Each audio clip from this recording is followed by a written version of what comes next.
Well, good morning and welcome to Frankly Speaking here on WYDC TV Big Fox. I'm your host, Frank Aiken. We are broadcasting live from the Hesselson studio on Market Street in Corning, and we have a busy show in store for you today. This is the first time in quite a long time we have no scheduled guests because we have so much to catch up on.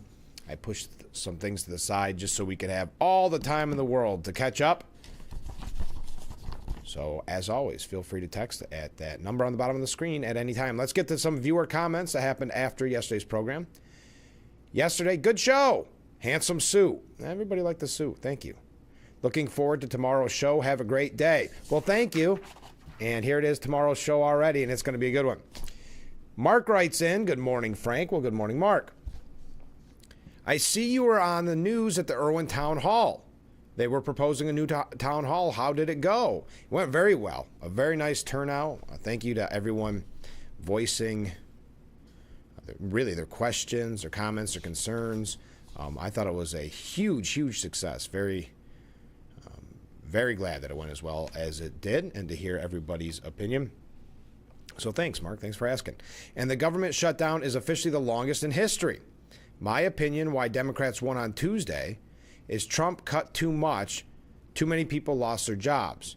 If you lost your job because of cuts, you probably won't vote Republican, even if you are a Republican. That may be a fair point. Mark, there is quite a few. It's interesting because there is quote unquote soul searching being done. And we talked about that after November. If Democrats would do that, does not seem like they have in many instances, not all instances.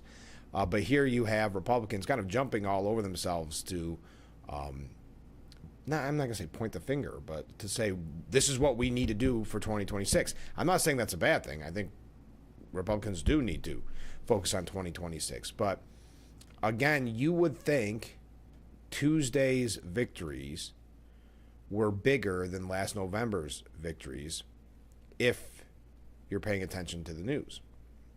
If you're paying attention to the mainstream media, that's the way they're presenting it. Do I think it's that to that level? Absolutely not. When the smoke clears, correct me if I'm wrong, Republicans still have the White House, the House, and the Senate, though it isn't a government shutdown right now, I understand, but the midterms are a year away. So yes, I think it is time to focus and say, let's look at the year ahead, but also the sky is falling, but not necessarily the sky is falling, just the victory laps that the left is now taking may be a little overhyped, but then again, they did win the 2 gubernatorial races and the mayor in those 3 big, and there's others, of course, but in those 3 big marquee races. Continuing with the comments, though, thank you to the viewer sending in the music suggestion, Robert Plant in the Morning Dew version, or his version of Morning Dew, sorry. Yes, I've heard so many versions of Morning Dew. I'll have to check his out. I appreciate it. And the viewer also writes in, I was listening to Crosby, Stills, and Nash, Find the Cost of Freedom. And I found myself crying my eyes out, not only for our country and its values, but more for the brave men who had lost their lives in the defense of our way of life. I still cry as I write this text and my eyes are blurred. God help our country eliminate the misguided hate of the Democrats. I'm in hopes that for the future generations of our nation that the young will get it right. I'm so sad right now for the misguided truths that the anti-American, anti-Semitic, anti-democracy insurgents have seemingly embraced. And I cannot stop my tears of shame for them. As I cry and my nose runs, we'll put, as people may be eating breakfast, I am not consolable. Well, thank you for that. And music often, as you know, from that text, can get those emotions going. But thank you again for all the music suggestions. Comment, Senator Tommy Tuberville, Republican Alabama governor, gave one heck of a magnificent speech about Charlie Kirk. He spoke the unequivocal truth. Thank you for all those comments. Keep them coming in. Because that viewer sent in music suggestions, I thought this was interesting, and there's so much more important news to talk about than what I'm about to bring up, but I thought you may find it interesting. There are currently no hip-hop songs in the United States top 40 for the first time since 1999. And they go through some of the songs that recently are on. I guess there's some ways that they changed the way the charting system works. But there is now not one hip-hop or rap song in the Hot 100's top 40 as per the latest chart update for the week of October the 29th. And that's the first time since 1990. I just found that very interesting. All right, let's get to it. To give you an update from yesterday, voters in New York narrowly approved Proposition 1, a ballot measure that fixes a constitutional violation in the Adirondacks and will eventually add 2,500 acres to the forest preserve in the park. According to the unofficial election results, Prop 1 was approved by about 46% of voters, while more than 12% overall left the ballot question blank. So just an update on that, because we didn't have the most, no, I'm not going to say we didn't have accurate numbers yesterday. We just didn't have very updated numbers. Okay, listen to this. We're gonna talk about this at a couple different levels. Yesterday, it's reported, and this is something we've been bringing to you on the show, unfortunately, quite frequently.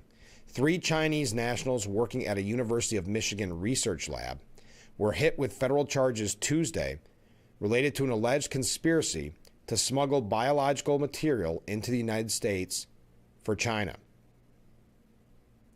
The charges are the latest in a series of cases tied to the Ann Arbor, Michigan school that have raised concerns about the threat of biological terrorism emanating from China.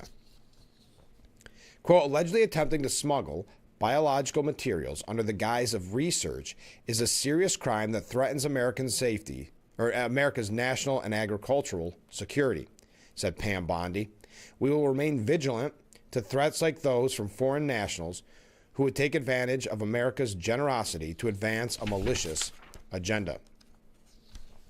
Jerome Gorgan, the U.S. Attorney for the Eastern District of Michigan, said the 3 men charged are part of a long and alarming pattern of criminal activities committed by Chinese nationals under the cover of the University of Michigan. This should raise a red flag, as this has become common there. At some point, pattern becomes practice, Gorgan said. That the smuggling effort is a threat to our collective security. Now, that is at the national security level. Then I find out from our friends at the Hornell Sun, and this coming directly from the U.S. Attorney's Office, a painted postman was convicted of stealing trade and national security secrets from Corning Incorporated.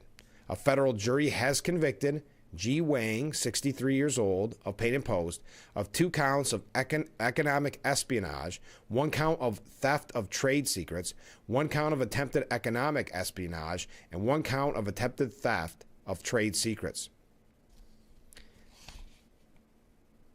U.S. Attorney, what's his first name? U.S. Attorney Michael D. Giacomo said this conviction demonstrates the importance of protecting trade secrets developed in the United States, especially those with military applications. My office will continue to pursue and prosecute those that steal such information. Excuse me. Yesterday, I don't mean to cough right into the mic, I apologize. Yesterday, a federal jury found Wayne guilty of stealing sensitive defense research from his employer and attempting to use it to pursue personal profit at the expense of our national security. We are committed to combating economic espionage and holding accountable those who disregard our export control laws, and the security of U.S. technology. This verdict reaffirms that such betrayals of trust will not go unpunished. This conviction underscores the FBI's dedication to exposing those who steal U.S. trade secrets for foreign benefit, said Philip Tajara, special agent in charge of the FBI's Buffalo field office. Any theft of valuable intellectual property is a threat to American businesses. When stolen trade secrets stand to benefit a foreign economic rival, it threatens our national security. The FBI remains committed to investigating individuals who trade American security for their own selfish greed. Now, Wang was born in China and immigrated to the U.S. in 1998 to work for Corning Incorporated. Between 2002 and 2007, Wang was assigned to work on a joint research and development project funded by the Defense Advanced Research Projections Agency and Corning. I'm not going to get into all the intricate details on the technology, but on or around July 1st, 2016, Wang stole hundreds of files that contained non-public data generated during that project, including trade secret manufacturing technology that would have enabled him to fabricate all manner of specialty optical fibers, including for fiber lasers. All right.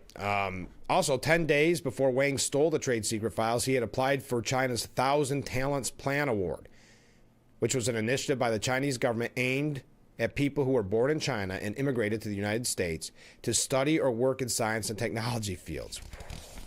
So we look at it at the University of Michigan with the biological materials. We look at it here with trade secrets, security secrets, right in our backyard of Paint and Post. Again, we don't need to go into the exact details of everything, but economic espionage carries a maximum penalty of 15 years in prison, and theft of trade secrets carries a maximum sentence of 10 years in prison. Sentencing is scheduled for April 15th of next year. So right in our backyard. Thank you to that great piece from the Hornell Sun. All right. Governor Hochul has ordered flags at half-staff to honor Dick Cheney. We're going to be talking about Hochul a little bit later on. I've got to say, what's the word I want to use? I want to be careful about the word I use. There's an interesting piece. After Bruce Blakeman's win in Nassau County on Tuesday, now there are pieces coming out that he is exploring a potential run for governor in New York. I don't know exactly what to take of that. Again, Elise Stefanik is supposed to declare one way or another very shortly, according to media reports that came out quite some time ago, that she was going to wait until after the election results. Is she waiting too late that Bruce Blakeman sees an opportunity? Will he primary? Now, we've been told for a long time that no one thinks there will be a primary, but then he's kind of high off of his win, if you will, of Nassau County Executive. And now these articles are coming out. Is it a way for these various media outlets to kind of nudge Elise Stefanik in? We're going to talk about that later on. I know that was a tangent from mentioning that Hochul's going to fly the flags at half-staff for Dick Cheney. She said, "I'm directing flags across New York State to be lowered in honor of Dick Cheney, our former vice president and lifelong public servant. I extend my deepest sympathies to the Cheney family as we remember his life, leadership, and patriotism." And that ties into a question I have for you as we go into break. Robert Draper at the, I think this is maybe the New York Post, New York Times, says, in the Trump era, Cheney's brand of conservatism became obsolete. Cheney was once the face of hardline conservatism. Then hardline conservatism changed. Do you believe that? I do find the rewriting of history in regards to Dick Cheney very interesting. Now you would think the media loved him. Now you would think some of these Democrat politicians loved him and that he's reasonable. He was one we could get behind. They do the same thing with George W. Bush now, too. When you remember the vicious things said about Dick Cheney, that was one of the reasons why, not to talk ill of the dead, I'm just saying that was one of the reasons why so many people were upset with his daughter for kind of fighting Trump, because she was going on these news outlets that had said just despicable things about her father. But I don't want to get into all this. Do you believe that's true, that Cheney's brand of conservatism is obsolete now? Wow. Look at all these waves coming in. A couple comments, too. Stay with us. We'll be right back after this.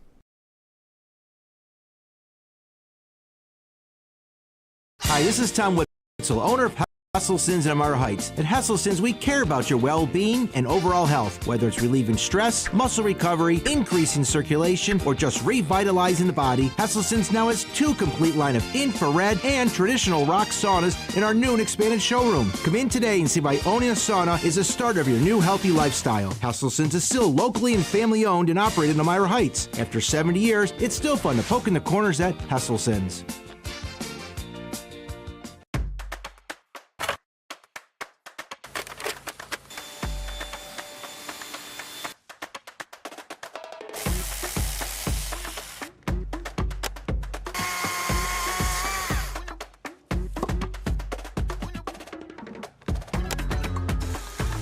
Do it all with Steel Battery. Get a free extra battery with the MSA 70 CB chainsaw set or BGA 60 blower set. Hurry into your local Steel dealer or shop online.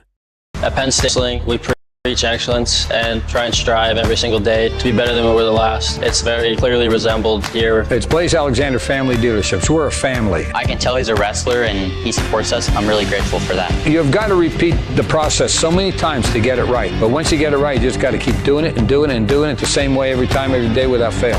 No exceptions. It's like wrestling. The good wrestlers, they really practice hard and work hard. Blaze Alexander, where champions strive. This is Jim from Famous Brands. We are ready for fall and loaded with all of your favorite brands. Great new deals are arriving every week. We have the largest selection of clothing and footwear in the Finger Lakes, all at below retail prices.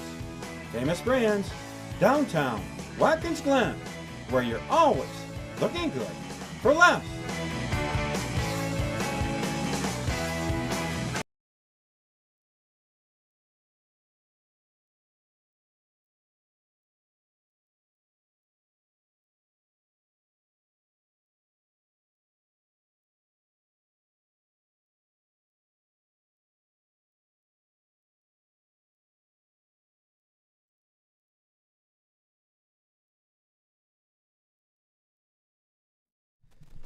The Frankly Speaking Roof Cam, brought to you by Boss Security in Horseheads. Contact them today for all your business and home security needs. We are back, broadcasting live from the Hesselson studio here on WYDC TV, Big Fox. Just looking at some of our comments here. Let's get right to them. Sorry, putting them all in order. I ran to get my tea and I'm running late. Good morning, Frank. Steve here. Well, hey, Steve. Did you see where now that the elections are over, the Democrats have said there are 12 senators that will vote to reopen the government if Republicans promise to discuss the tax subsidies for future ACA plans? Imagine that. Well, what's interesting, I saw that, but I also saw presented from a different standpoint that now, because of the wins on Tuesday, the farther left Democrats are saying you better not even negotiate. And I can't find it right here. Right here it is from CNN. And then, keep in mind, CNN very often writes articles more in a wink, wink, nudge, nudge. You better not be thinking about this kind of way to Democrats. Democrats emboldened by election results mobilize against centrists' emerging shutdown deal. We'll talk about that in just a second. All right, comment from a different viewer. Good morning, Frank. Back to the sweater. It's a great look. I don't feel as underdressed in my top to bottom flannel. If you didn't get a raise, we could probably take up a love offering. No, Democrats call it a subsidy. We don't do subsidies. Good point. Thank you. Yes, back to the sweater. More casual conversation just between you and I, but I appreciate it. So in regards to the government shutdown, the FAA is slashing 10% of U.S. flights in 40 major cities as historic government shutdown drags on, likely leaving millions of flyers in the lurch. Secretary of Transportation Sean Duffy and Federal Aviation Administration boss Brian Bedford did not reveal which airports across the country would be affected when they made their announcement. But Duffy's saying this is proactive. The change will affect commercial and private travel and even space flight. It could ground as many as 4,000 flights nationwide. The officials said the shutdown, which became the longest ever as of yesterday, has exacerbated an existing shortage of air traffic controllers who've been unpaid since the start of the shutdown on October 1st. Bedford added, "We are seeing pressure built in a way that if we allow it to go unchecked, will not allow us to tell the public that we operate the safest airline system in the world. And we're not going to react to that. We intend to be proactive." Now, Donald Trump saying, we're going to talk about government shutdown here for a moment. We do have a lot to talk about with Mom Donnie.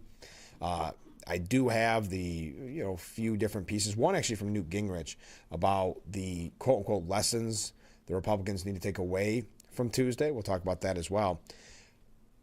But President Trump called on Chuck Schumer and his Democrat colleagues to stop playing games with people's lives and reopen the government.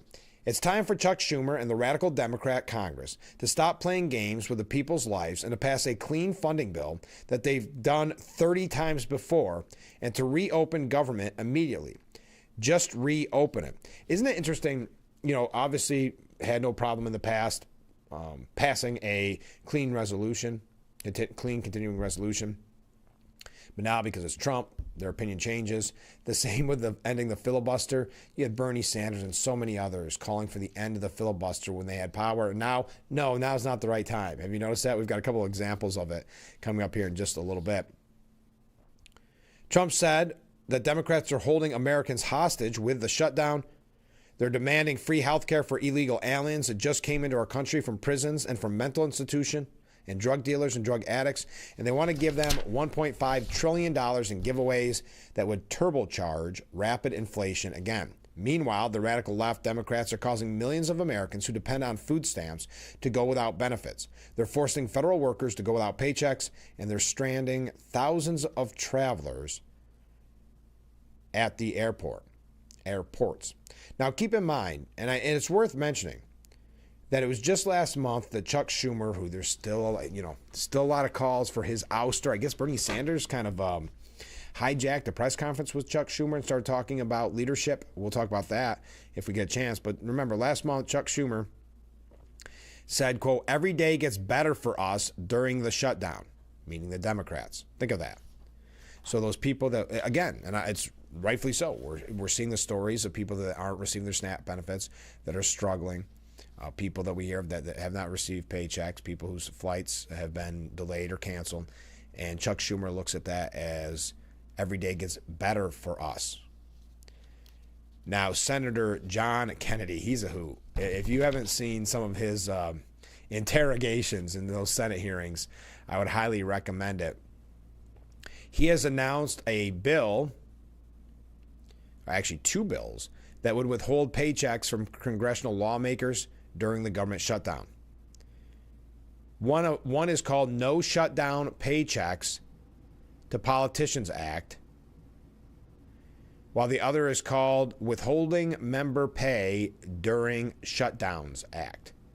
Kennedy explained to the outlet that his bill, explained Fox News that is, that his bills ensure Congress feel the same pain as people such as federal workers and air traffic controllers are feeling without being paid during the shutdown. "I don't see missing paychecks or empty dinner plates as leverage or bargaining chips," Kennedy said. "My bill ensures Congress feels the same pain as the folks we're failing to pay. Our troops, air traffic controllers, and federal workers. If we can't do our jobs and fund the government, we don't deserve a paycheck, plain and simple." Under the first bill, for each day of a government shutdown, lawmakers would go without pay. Under Kennedy's second bill, it would sidestep the 27th Amendment by placing lawmakers' paychecks in escrow until after the November 2026 elections. Wow. Well, it's going to be an uphill battle, but it is interesting when this happens, this government shutdown, everybody says, and rightfully so, that Congress should not get paid while this is going on. But then, when the government opens, do you think they have that conversation in Washington? to say, hey, remember last time we said we weren't going to take pay? We should get that set for the next time. Of course not. So that's why I'm glad Senator John Kennedy is being proactive on that and introducing 2 bills to withhold lawmakers' paychecks during the shutdown. We got a lot more on the shutdown coming up, and some Mamadani and a whole bunch of a slew of issues. So keep those comments, keep those waves coming in, and we'll be right back with Frankly Speaking here on WYDC TV, Big Fox.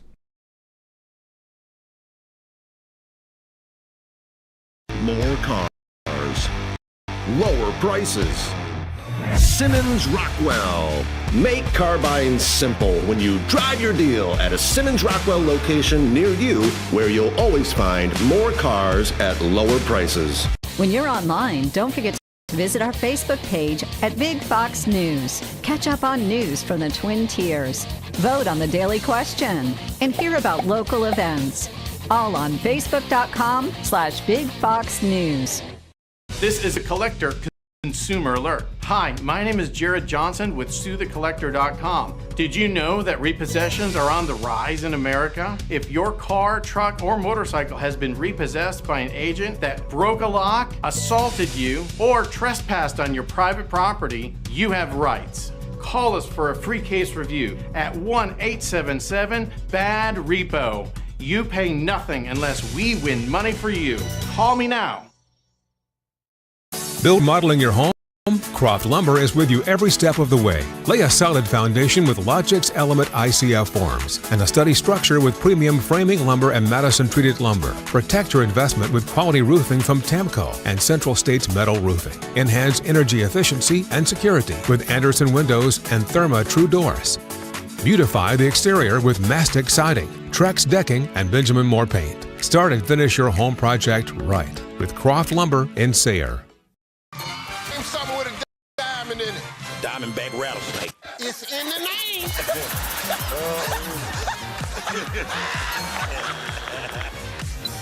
Name a low-calorie food you might make your edible underwear out of. Salmon. Watch it weeknights. Share it the next day.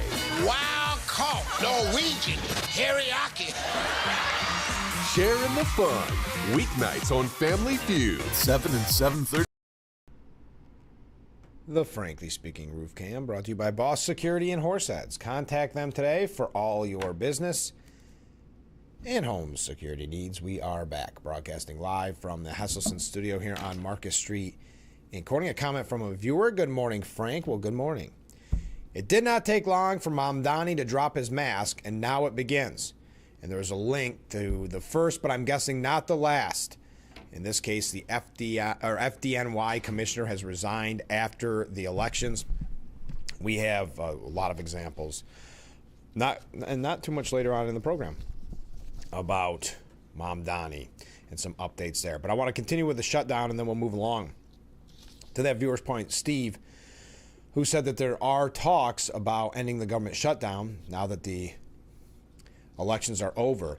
But again, a CNN piece, and I do think a little bit of this is a warning to CNN saying, hey, guys, you better not be centrist. You better not work with Republicans. We like this shutdown. So they say Democrats, emboldened by election results, mobilize against centrists' emerging shutdown deal. Can you tell me who the centrists are? That's a real question. There's not many that we've seen. What are there? 3 that consistently senators that vote to keep on the Democrat side, to keep the government open. But who are the centrists? Hours before the first major elections since Trump's win last November, Senator Bernie Sanders offered a stern warning for Democrats about the party's closed-door talks to end the shutdown. Inside a tense 3-hour-long meeting at the Capitol on Tuesday, a fiery Sanders urged Democrats not to yield to Republicans without a real victory on health care. The Vermont Independent was armed with fresh polling from a Democratic-aligned firm that showed voters would punish the party for giving up with nothing in return. By Wednesday morning, Sanders and his colleagues in Congress pointed to Democrats' blowout victories. Did you ever hear that term being used last November? Did you hear red wave? Did you hear landslide? Did you hear blowout? No. But now 2025's races blowouts, they're landslides, I think if you read the media's coverage, it's more important than what happened last November. But we'll continue. And I think, to Mark's point earlier on in the show, it even says here on CNN about the blowout victories, including in Virginia, a state with thousands of furloughed federal workers. Yeah, that is a good point. So I know someone made the argument yesterday, blue states voted blue, no surprise. And in the case of Virginia, should be absolutely no surprise because of how many federal workers live there. But he looks at that, Bernie Sanders, as the most powerful evidence, they need to keep fighting. Democrat Senator Chris Murphy said it would be very strange if on the heels of the American people rewarding Democrats for standing up and fighting, we surrender without getting anything. I think we are in an enormously strong position right now. So they believe that they have the quote-unquote leverage right now when it comes to the government shutdown. During a private call of House Democrats, including senior Rep. Rosa DeLauro of Connecticut, they urged each other to call their centrist Senate colleagues directly to make the case against the emerging deal. Hakeem Jeffries signaled on the call that he was keeping the pressure on his Senate counterpart, according to two people familiar with the discussion. Outside Democratic groups, too, have swiftly mobilized to ramp up pressure on, again, these centrists, these Democrat centrists. Emboldened Hill Democrats pointed to jitters from Trump himself, who privately told a group of Senate Republicans that their party was being killed politically by the shutdown. Trump said publicly that the shutdown was a big factor, negative, for the Republicans. Asked if he believed the shutdown hurt Republicans in the election, Senator Jim Justice said, look, if you didn't, you're living in a cave. That's all there is to it. Of course it did. Justice added that everyday Americans are sitting there watching the shutdown saying, you people are in control, fix it. Again, I don't know why Republicans would play into the lines of the media to suggest because they have the majority that they can stop the government shutdown. They can't. They voted to shut the government or to end the government shutdown how many times, Republicans, with a continuing resolution?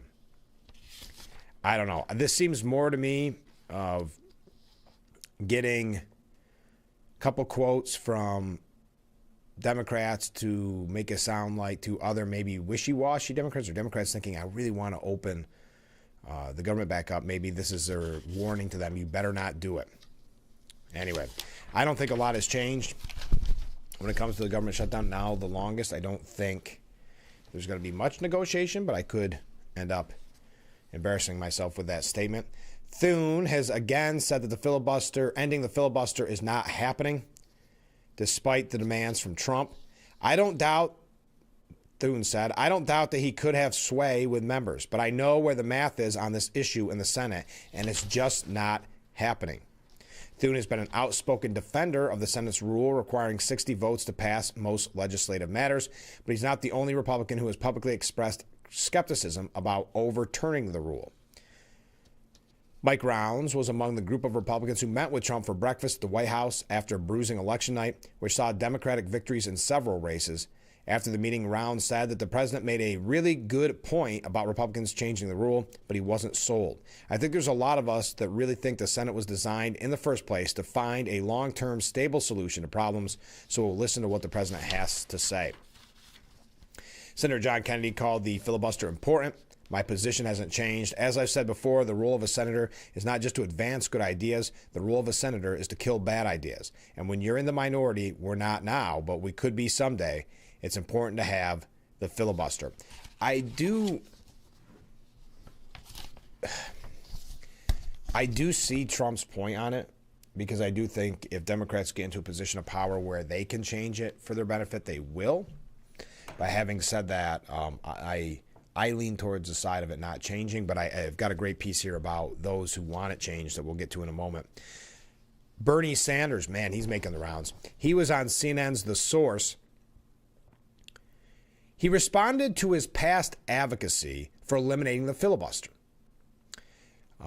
Good for CNN for calling him out for his hypocrisy, but they don't feel any shame for their hypocrisy.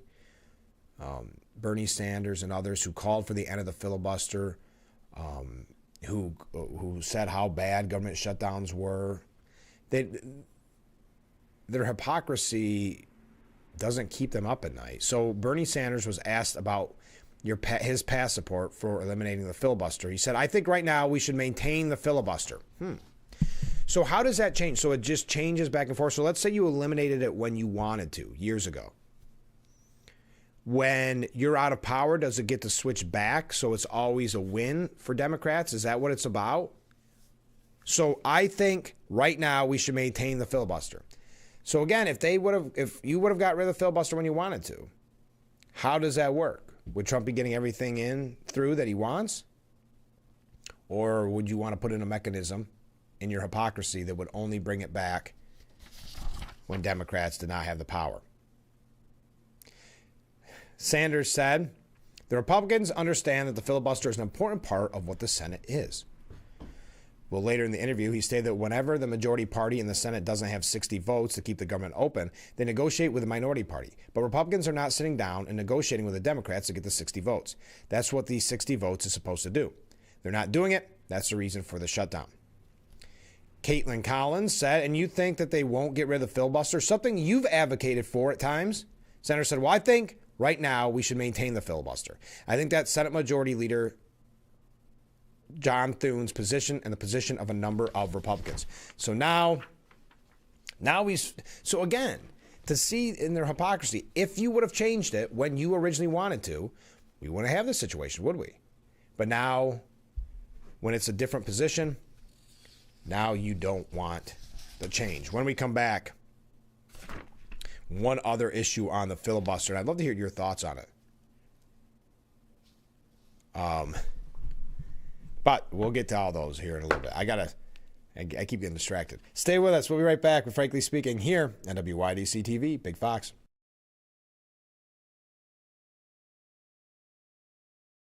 I see it all, but I'm human. How can I keep going like this? Who will listen to me when no one gets it? Is there a safe space for me? How will I handle it all? We all have a reason. 988 can help you find it. We hear you. Call, text, or chat 988 for emotional support and crisis services. It's free, confidential, and here for you 24/7. In the nature, collisions happen when you least expect them. Deer hits can turn a tranquil drive into a chaotic moment. When the unexpected happens, turn to Scott's Collision. At Scott's Collision, we understand the frustration of unexpected encounters with wildlife. From dents to more extensive damage, we've got you covered. When nature and your vehicle collide, trust Scott's Collision to bring it back to life.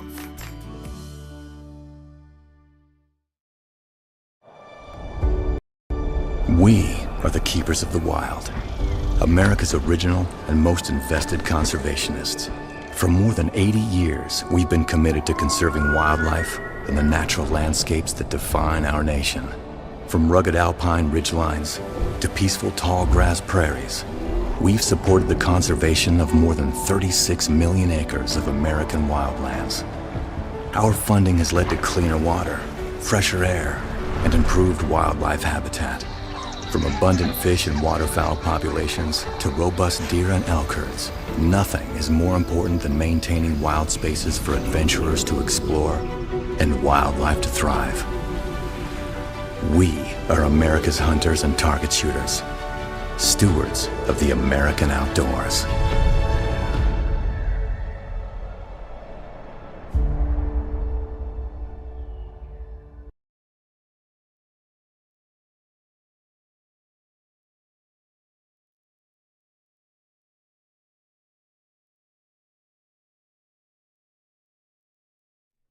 The Frankly Speaking Roof Cam, brought to you by Boss Security in Horseheads. Contact them today for all your business and home security needs. We are back, broadcasting live from the Hesselson studio on Marcus Street in Corning. Let's go to some viewer comments. Mark writes in, I saw Mamdani on a clip telling Trump he has 4 words for him. Those 4 words: turn up the volume. Big words for a newbie. He might eat his words. Trump can make it difficult for Mr. Mamdani. He can. It's interesting. He's talking a big game, but why wouldn't he? He's relatively young and inexperienced, and what won him the race was that quote-unquote tough talk, knowing full well, or I would hope knowing full well, that a lot of the things he's proposed and promised people for free not going to happen. So why not just keep doubling, tripling down? Because actually, in the long run, it's a political win for him. He can say, I'm sorry I didn't get these campaign promises delivered, X, Y, and Z. But look, I can't because I dared stand up for Trump, he withheld funding, or whatever the case may be. He can end up blaming Trump for his failed campaign promises. So it's not a bad political move to be this tough talk in his position. Comment from a different viewer. I believe the Democrat Party really needs to change their name. Their identity as what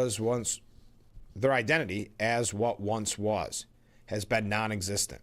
When they vote for a self-proclaimed socialist, vote for an attorney general that literally posted that he would gladly put 2 bullets in someone's head and also kill his children, vote for governors that openly say they want to raise taxes and implement policies that will cause mass exits, if those that can. Independent thought and critical thinking has obviously become a thing of the past, and there's actually a really good piece on that. And it's coming from the left, to your point, and it was, I don't want to read the whole thing to you right now, but I was hoping I could find the headline, but it doesn't look like I'm going to be able to find the headline quickly. But the concept was exactly what you're saying about the Democrat Party. Yeah, I'm not going to be able to find it. Oh, there it is, Slate. It turns out you can fantasize about your colleagues' kids getting shot and still win an election. Jay Jones's campaign to be Virginia's Attorney General was, well, unconventional, but in a hyper-partisan environment, he won anyway. Because what they believe, and this happened all the way down at the local level, keep this in mind, that the Democrat Party believes that any Republican is an existential threat to democracy, right? Because they've been told that over and over and over and over again. So, yes, you may not like your candidate, and this goes to something somebody said yesterday about just the blind partisanship, just voting D no matter what. So if that other party, if the Republicans are an existential threat to the country, then they can overlook the horrible flaws of Jones, or you name it, many of the candidates, Mamdani, with his anti-Semitism. Because at the end of the day, they have to stop the existential threat caused by Trump. Now, keep in mind, these races, even specifically at the local level, where even that mindset took place, they have nothing to do with Trump. But that's not what happens when the hyper partisanism, like that person said, but also the just the driven home nonstop every day that Trump and Republicans are a threat to democracy. So there's no wonder why they're willing to vote for some very bad candidates to stop and come out in droves. I mean, you cannot deny that they did come out to vote. So, all right. Comment from a different viewer. I find it ironic that the Adirondack Park passed. Most of the people who voted yes have never been. This will increase taxes and only benefit the rich. Only part of the park visited by the poor are tourist traps that don't even show the true beauty of the park. Amazes me the poor vote for this, knowing that they will never enjoy or see it. Thank you very much. And here's a comment from a different viewer. Good morning, Frank. Well, good morning. No hypocrisy there. The rules should benefit Democrats when they are in power, and they should benefit Democrats when they're out of power. Just like no one is above the law really means no Republican is above the law. Yes, even if there was no laws broken, they can be pulled out of thin air. You're right. That's Bernie Sanders' mindset, and we've seen it a million times with a filibuster. They will say we need to end the filibuster when they're in power, and then when they don't, or when they're not in power, of course, then Bernie Sanders says, well, now is not the time. So please, CNN's Caitlin Collins should have said, well, then when is the time? Be more specific. Who has to be in party? Just to get the truth out there from Bernie. Just say it. I mean, I think Trump's essentially saying it, if I'm being honest, say, hey, we're in power. We want to get the government back open. Let's end the filibuster. It's for his benefit, for Republicans' benefit. Just say it, Bernie. Don't try to hide your hypocrisy in that scenario. Okay. And I know I said I was going to get to this article by David Marcus, and then we're going to talk about Mom Donnie. But guess what? I don't have time. We'll read it in the next segment. Bring it to you in the next segment. I think I have a couple quick things, don't I? Oh, yes. Just because I have a second. Don't forget, if you didn't make your donations to the Adopt a Veteran program, we had Elisa in earlier in the week to talk about the gift bags donated to the veterans at the Bath VA. If you did not get that information, or you need the information sent to you on how to donate, just go ahead and contact that number on the bottom of the screen. I'd love to help you out. I have not gotten an update from her on the numbers, but we hope that that's going well. Also, speaking of veterans, in honor of those who have served in the United States Armed Forces, the Rockwell Museum right here in Corning is proud to offer complimentary admission to veterans and active duty military personnel throughout the entire month of November. So all of November. I apologize. I'm telling you 6 days into it. I hope you find time from the 6th on to go visit. This gesture of gratitude also recognizes the service of the museum's founding collector, Robert F. Rockwell, whose military service helped shape his deep appreciation for American culture and art. All others in a Veterans Day party are welcome to enjoy the discounted military rate. And as always, kids and teens 17 and under receive free admission year-round. Tickets include access to both the Rockwell Museum and the Kids Rockwell Art Lab, which you see vividly on our screen when we have a guest, because it's directly across the street from me. Complimentary admission for veterans and active duty military in November is made possible with support from Corning Incorporated Veterans Engaged to Support, or CVETs. Thank you very much to Rockwell for bringing that to our attention. I'm glad that we could pass that along to all our vets out there that are watching. All right, stay with us. We'll be right back with Frankly Speaking here on WYDC TV, Big Fox.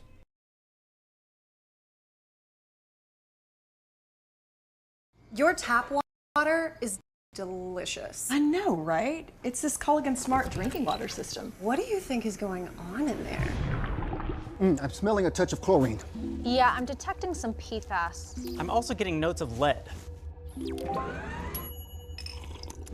Perfection. Sending it up. Here we go. Certified to reduce more than 70 contaminants. It's like having your own team of water experts. See the smart difference at Culligan.com. This is a Sue the Collector consumer alert. Hi, my name is Jared Johnson with SueTheCollector.com. Did you know that repossessions are on the rise in America? If your car, truck, or motorcycle has been repossessed by an agent that broke a lock, assaulted you, or trespassed on your private property, you have rights. Call us for a free case review at 1-877-BAD-REPO. You pay nothing unless we win money for you. Call me now. It's a season of sharing. Having a good time has always been my #1 goal. I tend to get crazy. At my age, I should not be jumping up and down like that. And if you don't know what I mean, ask your mama. The young ones, y'all like, we don't know what you're talking about. But I promise you, in 30 years, you will. It's the best time in daytime. Weekdays at 2 p.m. on Big Fox.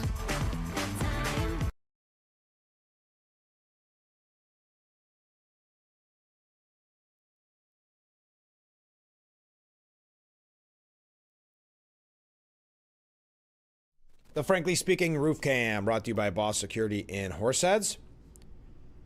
Contact them today for all your business and home security needs. We are back, broadcasting live from the Hesselson studio here on Marcus Street in Corning, getting ready to wrap up hour #1. But David Marcus says the argument seems to pop up every few years or so. Whenever one of our political parties controls the House, Senate, and presidency, should they end the 60-vote Senate threshold known as the filibuster to advance their agenda? This is called the nuclear option for a good reason. It would blow up the current system, allowing a single party with a simple majority to essentially pass anything it wanted with no opposition. But as we enter the second month of the government shutdown, President Trump is right to put this atomic idea on the table.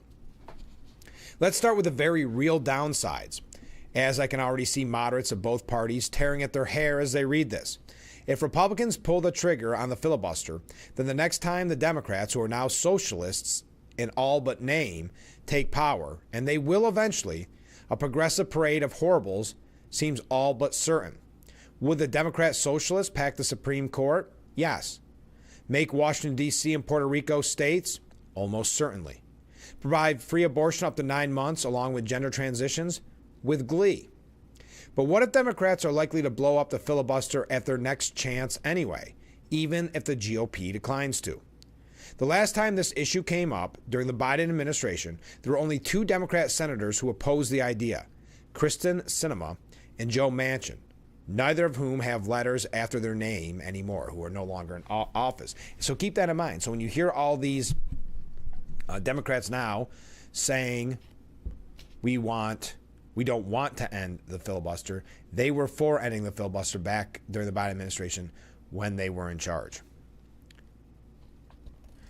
Today, the only Democrat in the upper house who even resembles them in their willingness to buck the party is Senator John Fetterman, but he has already said he supports ending the filibuster to solve the current shutdown. There's plenty of reason to think that Democrats will blow up the filibuster eventually, regardless of what the GOP does. And like chess, there could be a big advantage for going first here. Playing the white pieces means that your opponent's priority has to be neutralized. What you have done, what? Sometimes David Marcus gets a little bit out there. Playing the white pieces means that your opponent's priority has to be to neutralize what you have done, not to advance their own attack. Only the very best players can do both. Nuking the filibuster would give Trump and Republicans at least 1 year to pass anything they want, 3 years if they hold the Congress in next year's midterm. On issues like tax breaks, codifying the secure border, and supercharging energy production, that could prove to be very popular. At that point, should Democrats come back into power, they would first have to try to unwind GOP legislation that many people would like before embarking on their own attempts to transform the country. Notice that even when they had the votes, Republicans have never been able to overturn Obamacare. Once people get used to something, it tends to stick. The fact is that the 60-vote threshold used to be far more attainable because the Senate had factions that crossed parties, blue dog Democrats, pro-choice Republicans. But today, with the parties in lockstep, compromise is proving impossible. It is a difficult balance between the filibuster strangling the Senate's ability to pass anything and the potentially dangerous changes at breakneck speed that eliminating it would occasion. Let me try again. It is a difficult balance between the filibuster strangling the Senate's ability to pass anything and the potentially dangerous changes at breakneck speed that eliminating it would occasion. There are those of both the left and the right who essentially argue that gridlock is a good thing. The argument is not without some merit. Much of the federal law Congress passes does more harm than good, and smoothlining the system would only create more of it. But today, with the government shut down and no end in sight, Americans have to ask themselves if this artificially constructed hurdle to doing the nation's work has become unworkable, like a broken gate at a parking garage where nothing can pass. Donald Trump is the president of the United States for the second time, largely because he promised to break things, to bust up the deep state's control over government. And make no mistake, when Congress refuses to act, it is the bureaucracy that truly holds power. There is an episode of The Simpsons, this is what I mean, in what a Bond villain is threatening to launch a bomb, and a member of the UN wants to give in to him, saying, "We can't afford to take the chance." To which another replies, "You always say that. I want to take a chance." That may be the point that Americans are at with our unpopular, dysfunctional, and filibuster-blocked federal legislature. They may be willing to take this chance, even if it is a nuclear one. So your thoughts? Your thoughts on, and I just thought it was a good point. As from someone coming from somebody that doesn't really want it ended, I think David Marcus raises a very good point. Your thoughts? Get ready. When we come back, we're going to wrap up hour number 1. So get your comments coming in.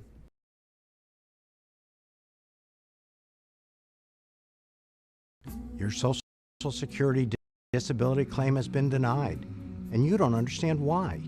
Your physical or emotional problems make it impossible for you to work. I'm Peter Gorton of Lockman & Gorton. Don't give up. Together, we'll file your appeal to give you the best chance to win the benefits you deserve. For a free consultation, call Lockman and Gordon, toll free 1-800-698-0567. Hasselson's is more than just your local hot tub and swimming pool store. Did you know Hasselson's carries Oakley, Costa, and Maui Jim sunglasses? Hasselson's also carries Luminox watches certified by the U.S. Navy SEALs. Hasselson's has the new all-in-one Metal Ridge wallets, easy to carry and easy to use. Hasselson's also carries card accessories, suspenders, leather belts, wallets, and dog toys. Hasselson's also has over 400 styles of men's and ladies' work and western boots and hikers. Stop in today and see why after 70 years it's still fun to poke in the corners at Hasselson's.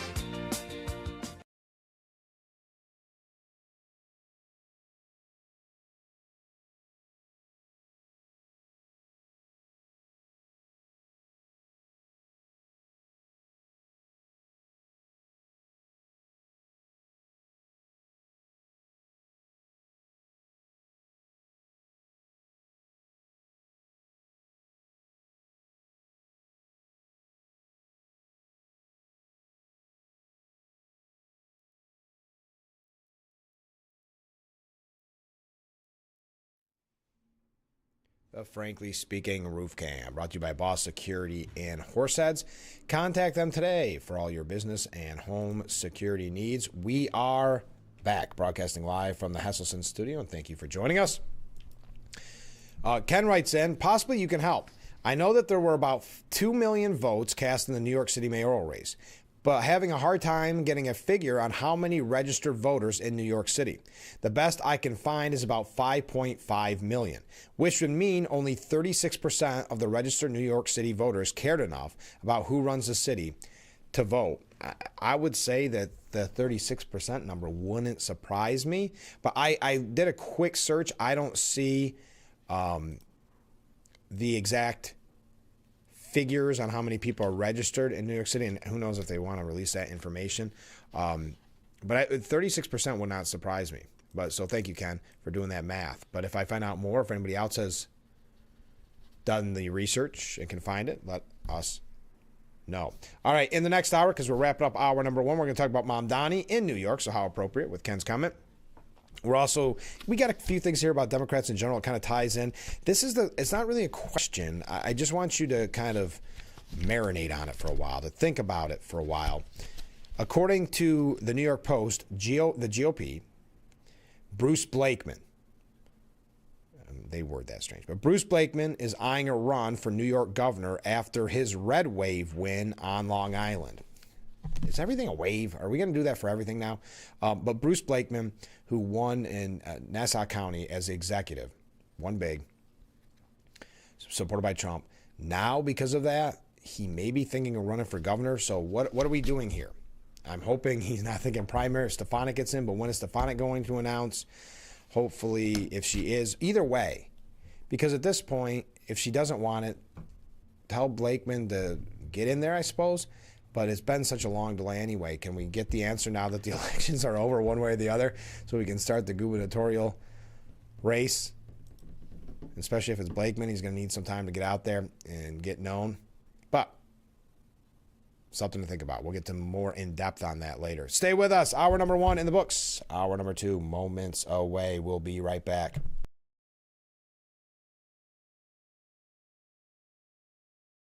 I'm Marianne Crawford. I've lived here for 70 years, but I do fine right here in my house, and I want to be here as long as I can be.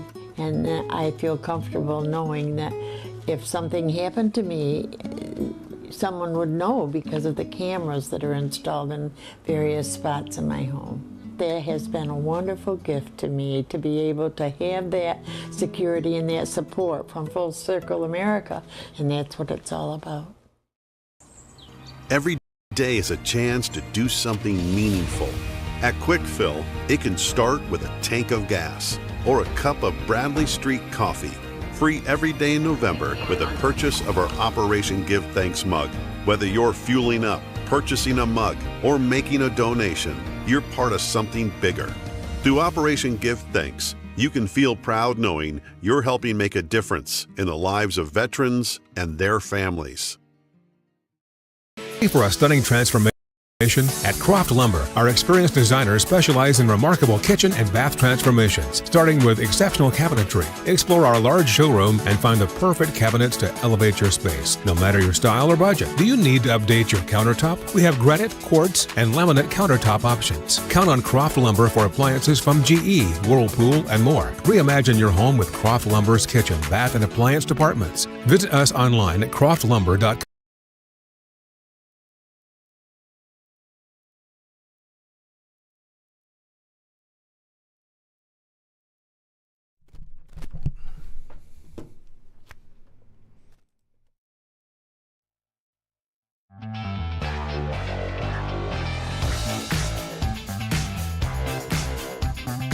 And we welcome you to hour number 2 of Frankly Speaking here on WYDC TV Big Fox. I'm your host, Frank Acom. We're broadcasting live and proudly from the Hesselson studio here on Marcus Street in Corning. We've been talking the government shutdown. This viewer says, Democrats do what's best for them.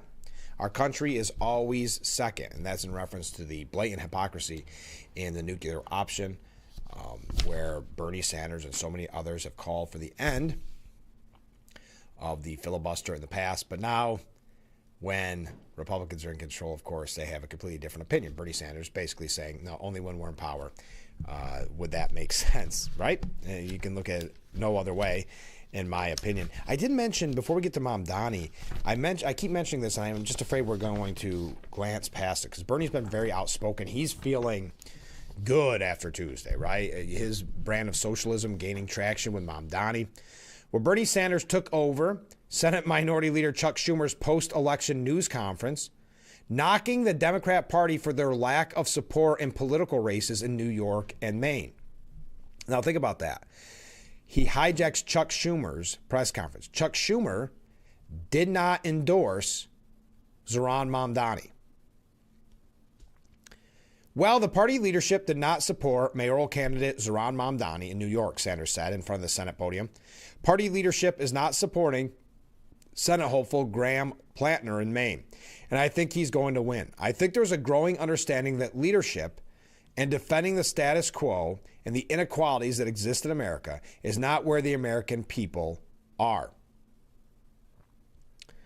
Interesting.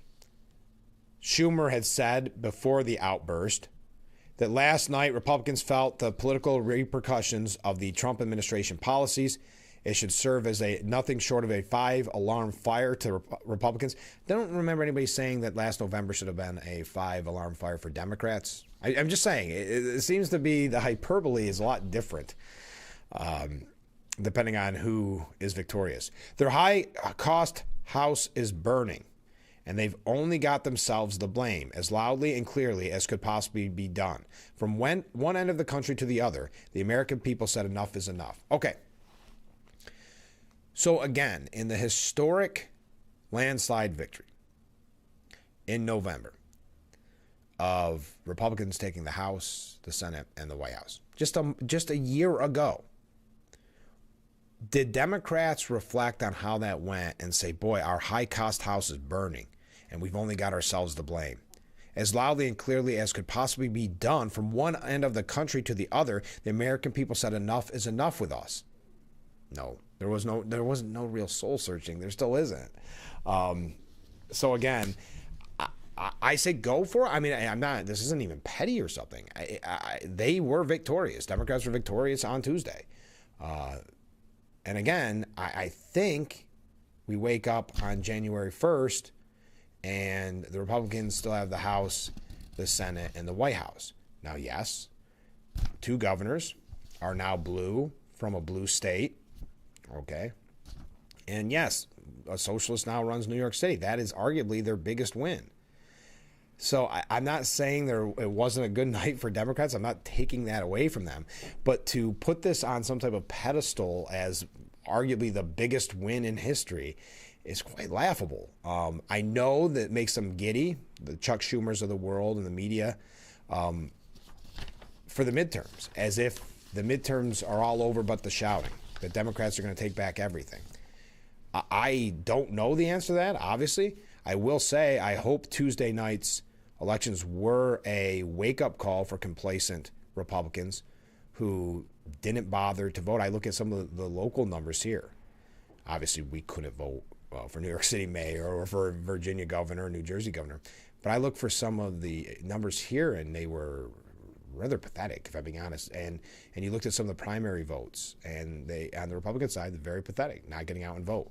So, yes, I know that's the local, though you've heard my arguments that is so very important.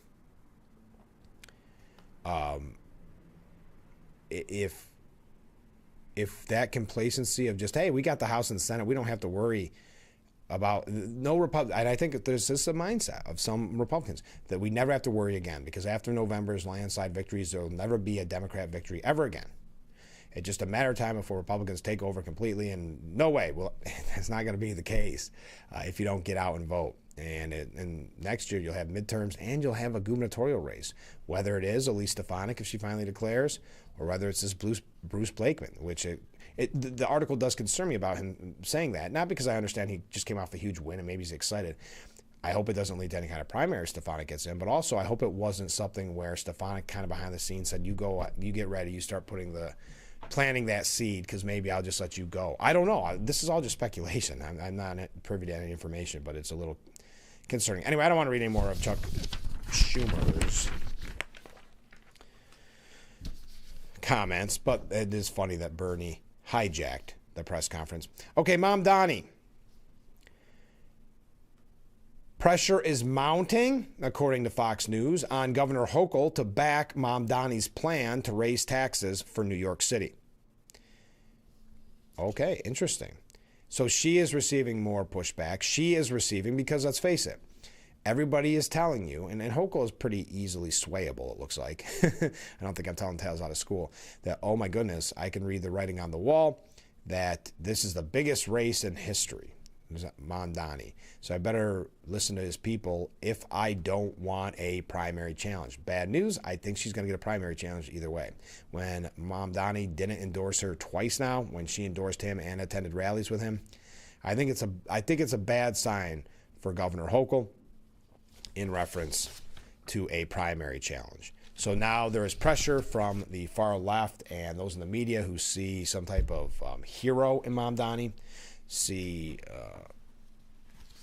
a messiah figure, I guess, to have Hochul go in his direction. Because one election in New York City should be the complete bellwether for how the Democrat Party operates, apparently, if this is what we're hearing from the mainstream media. So a race where you have three candidates, one Republican who is most likely going to steal from Andrew Cuomo the votes. This is just what I'm stating here, just a fact. Where you have Andrew Cuomo, who has so much baggage, so hated by New York, a governor who had to resign. That's your main candidate. And then you have a young, and I do think there's a point, young, we'll get back to that in a second, young, what they're saying is charismatic person promising the world for free. And that's supposed to be the winning strategy for the Democrats coming in the future. I don't understand how it's gonna work in any other world than how it did on Tuesday, meaning just how easily he won. Cuomo, of course, not even campaigning in the primary.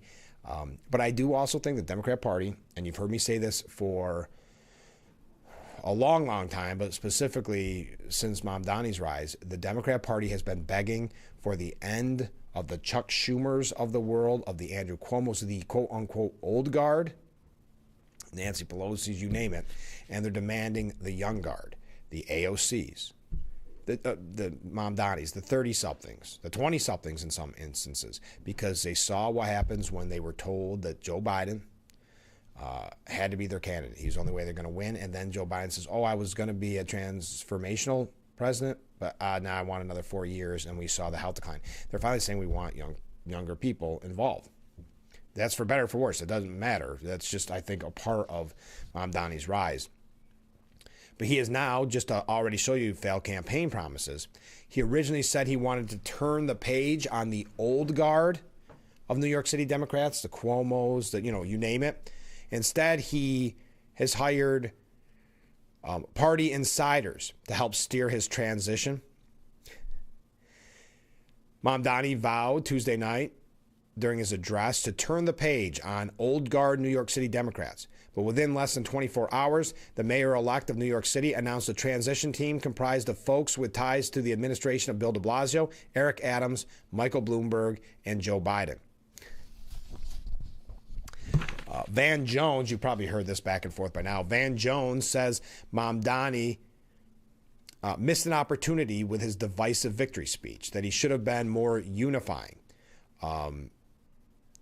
Look, I've got divided reactions from my friends at this speech, Van Jones said. First of all, I've got to give the guy a big credit. He defeated a Democrat Party royalty, the Cuomos. That's a royal family in our party. Defeated him. Defeated the oligarchs and rich folks who jumped in to try to stop him, and then defeated Donald Trump. A year ago, nobody ever heard of this guy, and the younger people who I'm hearing from feel great, a great deal of relief and pride, and they're fired up. They feel they've been silenced for too long. So that speech appealed to some. And they have been silenced too long. Look at it when the young people actually got behind Bernie Sanders the first time, and the system was against him from the beginning. It was fixed. Hillary, there's no way Hillary wasn't going to win, but I continue. But I think he missed an opportunity. I think that Mamdani, what we saw on the campaign trail, who was a lot more calm, who was a lot more warmer, who was a lot more embracing, was not present in that speech. And I think Mamdani is the one you need to hear from tonight, the old one. There are a lot of people trying to figure out, can I get on this train with him or not? Is he going to include me? Is he going to be one of the class warriors even in office? I think he missed a chance tonight to be open up. Well, Charlemagne, that radio host that we quote quite often on this program, he blasted Van Jones for trashing Mamdani's divisive victory speech, saying, "Shut blank up forever." I want to be careful because I don't want to accidentally say it. Yeah, he told Van Jones to essentially shut up forever. Whew. Now, Trump also called out Mamdani's victory speech, calling it very angry. It was a very different Mamdani, not very different, but a different Mamdani than what we saw at the rallies or these little press junkets. The president saying, I thought New Jersey would do a little bit better than that, and this is just in reference to the elections. The Cuomo situation is just he had too many things against him. He had a lot of things against him. Curtis Sliwa tried very hard, but he's been there before. So it was a pretty open shot that Mamdani had. He said he would like for Mamdani to do well because he loves New York, but cautioned the new mayor should be respectful of Washington. Look, for 1,000 years, communism has not worked. It's just communism, or the concept of communism, has not worked. I tend to doubt it's going to work this time. It literally has never worked. Democrats always extend the deadline. Then it jumped ahead to the government shutdown. Democrats always extend the deadline and pass shutdowns. An extension is very easy. It's done all the time. You extend sometimes. You extend for 4 or 5 times. I mean, they just became radicalized lunatics, actually, in a true sense. They should automatically extend, and we will make a deal as soon as they do. As soon as they do, we'll make a deal. So covering a little bit of everything, but calling out Mamdani's very angry speech. If you want to see what congressional Democrats wish to do to America, just look at the results of yesterday's election in New York, the president said, where their party installed a communist as the mayor of the largest city in the nation. Remember, I said it. I said we will never have a socialist elected to any post in our country. I used to say that. We skipped socialism. We put in the communist instead. Take a look at what's happening in different parts of the world. But now the Democrats are so extreme that Miami will soon be the refuge for those fleeing communism in New York City. A Florida sheriff, how am I doing on time? I'm running late. A Florida sheriff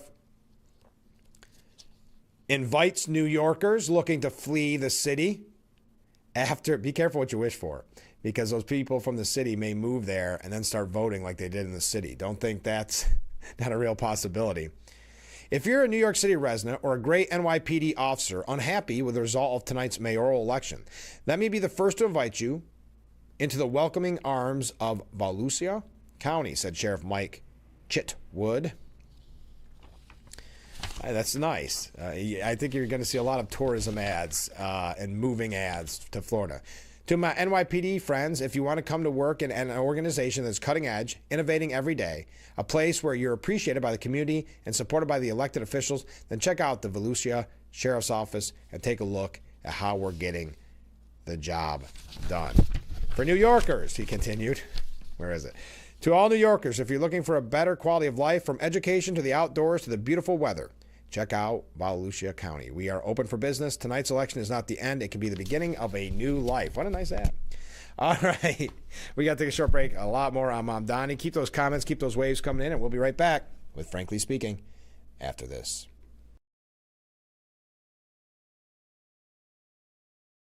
You don't have time to go to the gym?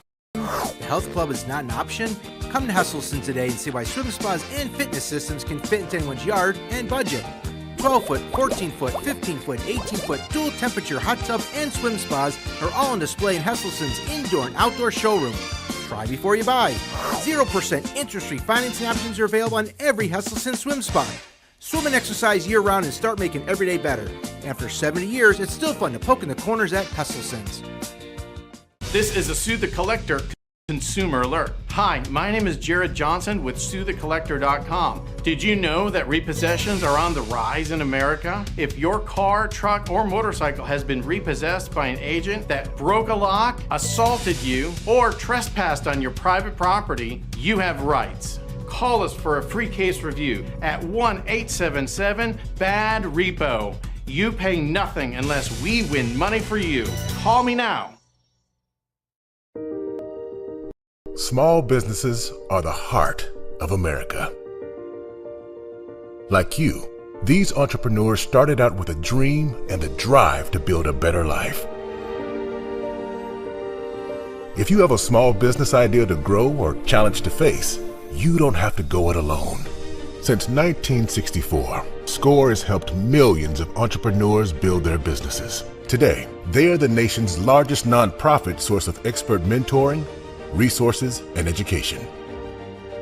Whether you're starting out, building back, or have worked at it for years, SCORE will match you with specialized mentors. Our thousands of volunteers provide the guidance and connections you need for free. Your success is waiting. SCORE is ready to help. Find a mentor today at SCORE.org.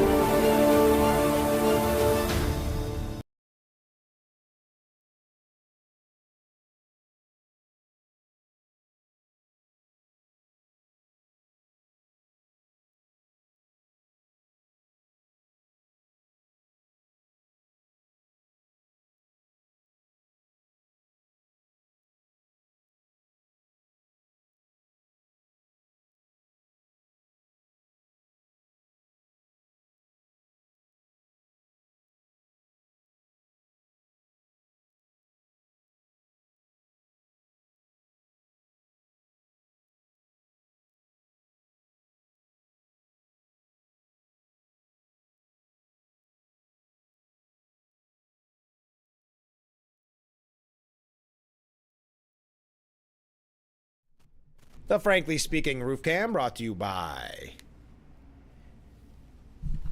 Boss Security and Horseheads. Contact them today with all your business and home security needs. We are back, broadcasting live from the Hesselson's studio. So Eric Trump was at a Turning Point USA event.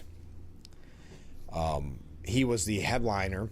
He warned that New York City is now run by a crazy mayor-elect and that conservatives cannot allow his brand of politics to spread across the country. Eric and his wife, Laura Trump, shared the stage with conservative media personality Benny Johnson at Auburn University before a packed audience Wednesday. While the talk was sprinkled with praise for the nonprofit's slain founder, Charlie Kirk, the wave of Democrat wins in elections across the country that night loomed large over the discussion. Eric, and Laura repeatedly condemned the left, which they lambasted as godless and evil, and branded Kirk's alleged assassin, Tyler Robinson, as the real fascist. Mom Donnie didn't come up by name until someone in the audience asked for the couple's reaction. Eric didn't hesitate to condemn the socialists' fantastical promises, which he dryly joked was a brilliant tactic to win over the residents in one of the most powerful and influential hubs in the world. This is going to destroy a great American city, and we cannot allow this to spread across the country.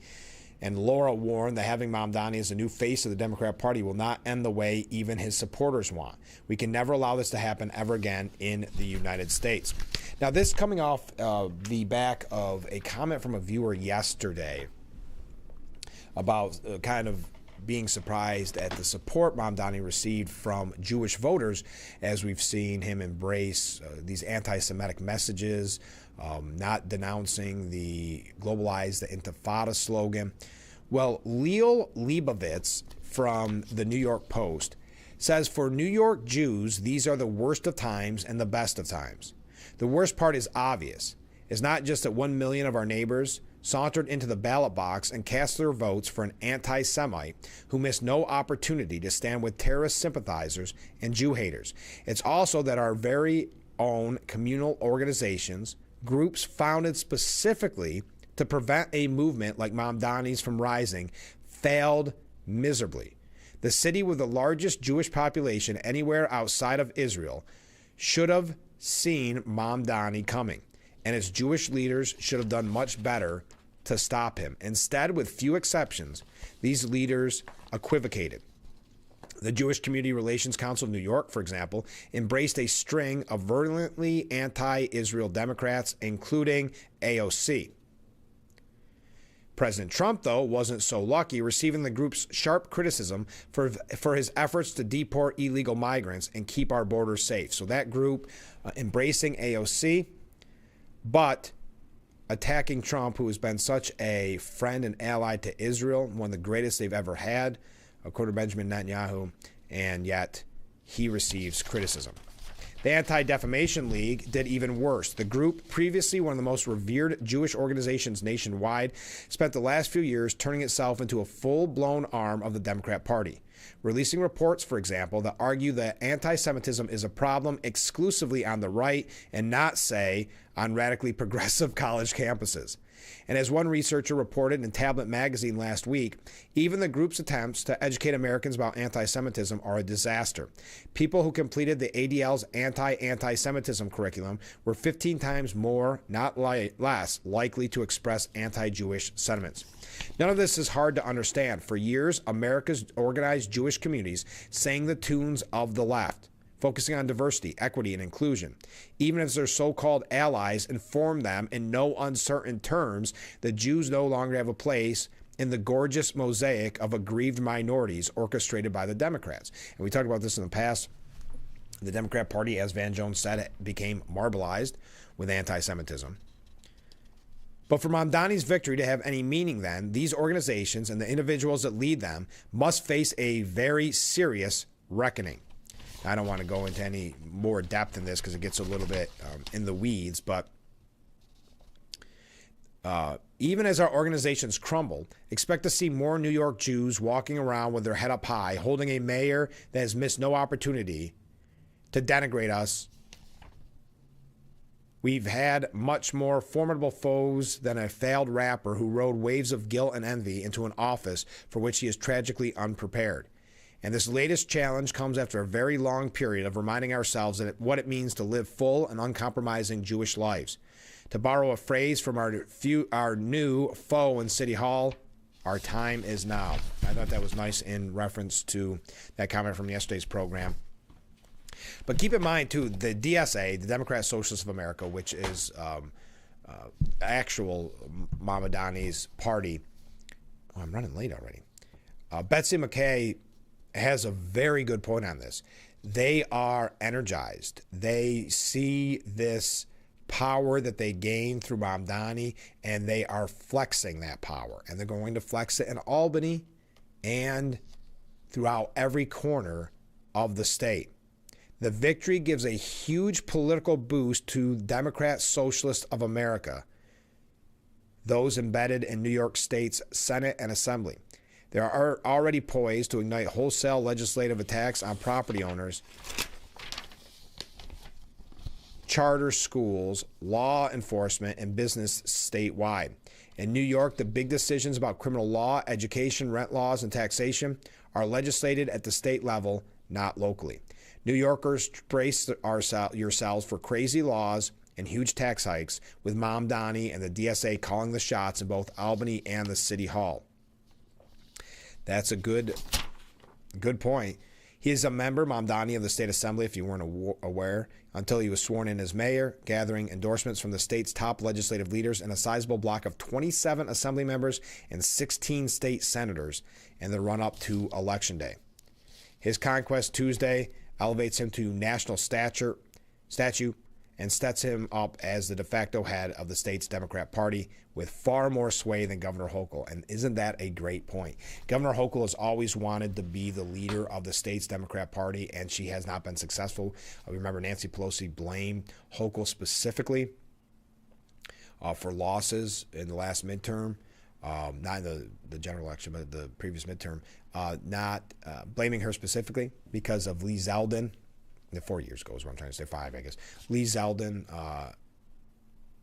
winning so many Republican seats in New York. So Hochul's always been considered not the state party leadership, but actually kind of a laughing stock when it comes to being some type of kingmaker or power broker.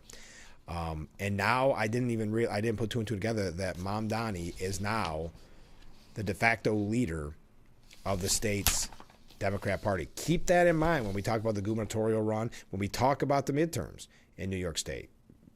Again, I believe Tuesday was a very big example of Republicans, in many instances, getting fat and happy, as the old saying goes.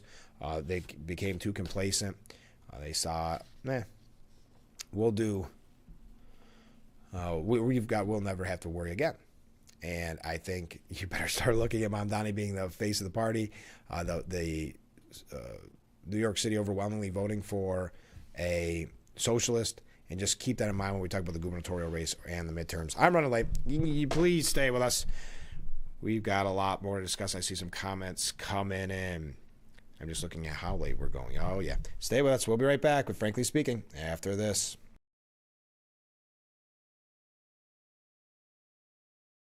Suburban Propane is here for your residential and industrial propane needs. Serving the surrounding area for over 95 years, we take pride in our reliable delivery service with 24/7, 365 emergency service answered by company representatives. Call today to start your Suburban Propane service. I'm Marion Crawford. I've lived here for 70 years, but I do fine right here in my house, and I want to be here as long as I can be. And I feel comfortable knowing that if something happened to me, someone would know because of the cameras that are installed in various spots in my home. That has been a wonderful gift to me, to be able to have that security and that support from Full Circle America, and that's what it's all about. When you're online, don't forget to visit our Facebook page at Big Fox News. Catch up on news from the Twin Tiers. Vote on the daily question and hear about local events. All on Facebook.com/Big Fox News. Did you know that children growing up with poor air quality have smaller lungs and higher rates of asthma than children that grow up with good air quality? And unfortunately, poor communities have poor air quality. IQ Air Foundation is working to change this. Today, the IQ Air Foundation provides filtration technology to schools with poor air quality through our Clean Air for Kids program.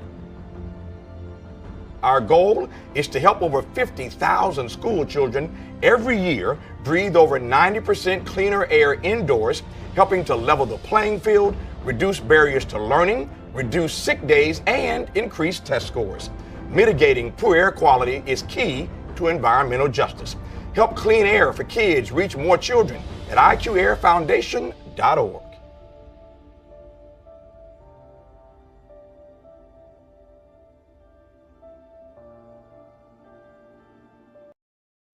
The Frankly Speaking Roof Cam, brought to you by Boss Security in Horseheads. Contact them today for all your business and home security needs. We are back, broadcasting live from the Hesselson studio here on Market Street Recording. Let's go to some viewer comments. It's okay to let the left enjoy their victory. When their hangover wears off, they'll realize that there are still 1,170 days remaining in Trump's presidency. Thank you very much, and thank you for doing the math. Mark writes in, I did some research on Hochul. In 2019, she wrote, anti-Semitism has no place in New York. So, ironically, she endorses Mamdani My opinion is she's losing ground with New York people, so she is trying to hook up with a socialist. I don't think your opinion is wrong. I think she wants that young support, that socialist support in New York City, absolutely. But I think she is terrified, and rightfully so, that there could be a DSA, a Democrat Socialist of America candidate that challenges her in a primary, because I'm not sure that candidate doesn't win. I don't think there's any love lost between the Democrat Party in general and Hochul. I mean, she's pretty much a non-entity when it comes to kingmaker, power broker, or political mover and shaker. So a lot of Democrats are quickly jumping on the bandwagon because they're sick of losing. They had a huge loss last November, and they said, well, I guess if it's a socialist, we'll go that direction, which is scary. I know, I'm just saying. So I think that at the end of the day, she was doing it to kind of stave off a primary challenge, and I think it's going to backfire. Comment from a different viewer. Frank, I would like to thank you for your honesty and kindness to educate our children. Wow, and people to wake to the destruction of humanity. Wake up. Well, thank you very much. That's very kind of you. I appreciate your words. Yesterday, Governor Josh Shapiro, who will most likely be a candidate for president. Josh Shapiro is one of the big names. Gavin Newsom getting a lot of attention because of the Prop 50 passing. A lot of people say don't get your hopes up, but Gavin Newsom looking to continue on that national scene. Josh Shapiro said that on Tuesday, voters sent a very clear message to Donald Trump rejecting his chaos. We're not going to read his whole quote. We don't need to read his whole quote.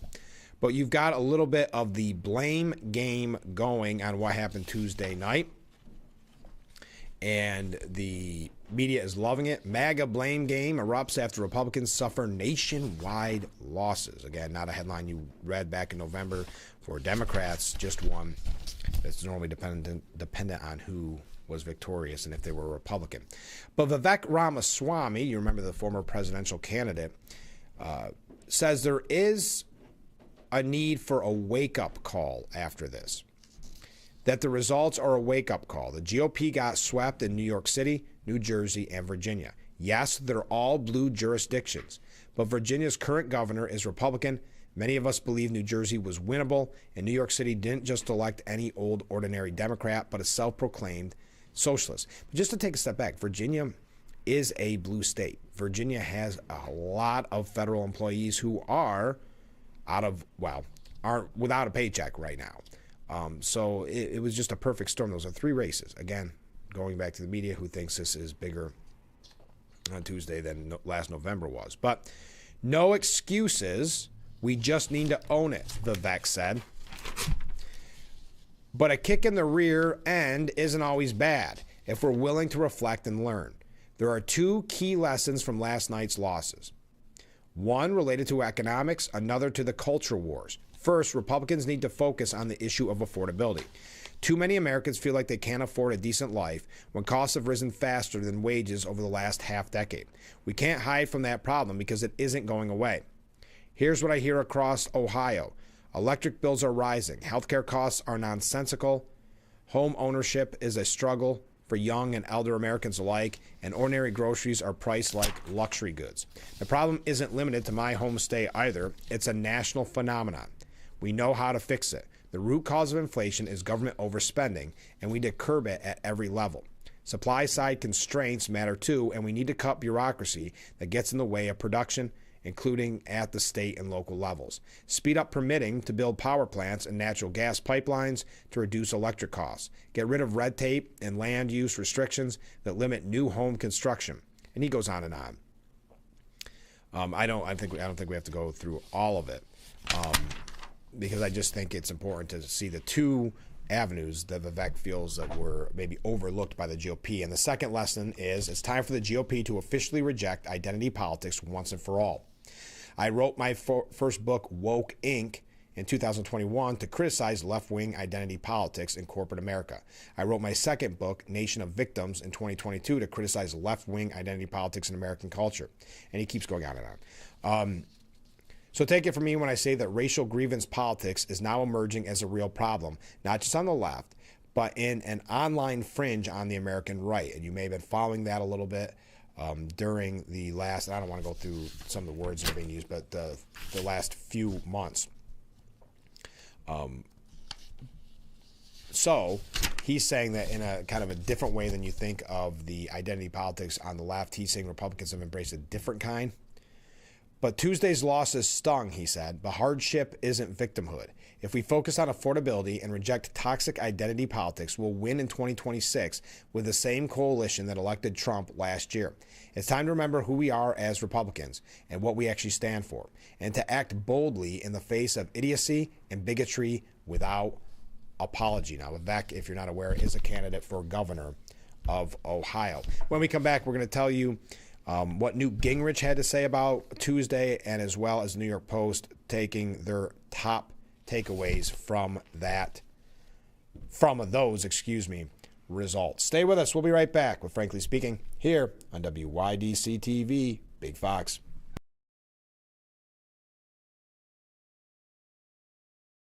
In the heart of nature, collisions happen when you least expect them.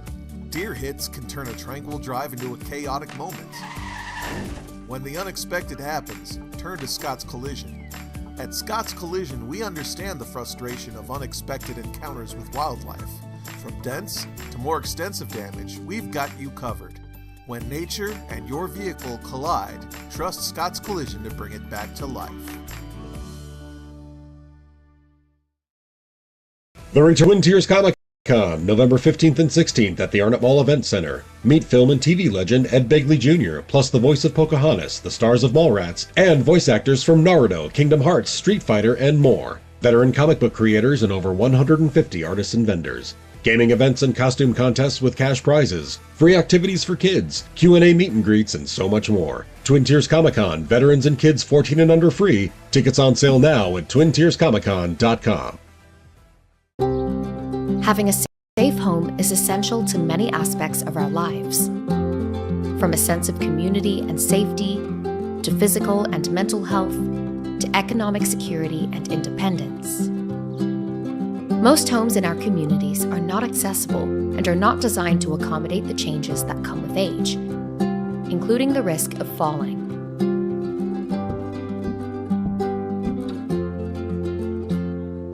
The Older Adults Home Modification Program helps reduce the risk of falls, improves safety, and increases accessibility and independence. Through this program, Rebuilding Together works with older adults to provide no-cost preventative home repairs so our neighbors can safely age in place in the homes and communities they love. To learn more, visit rebuildingtogether.org/safeathome.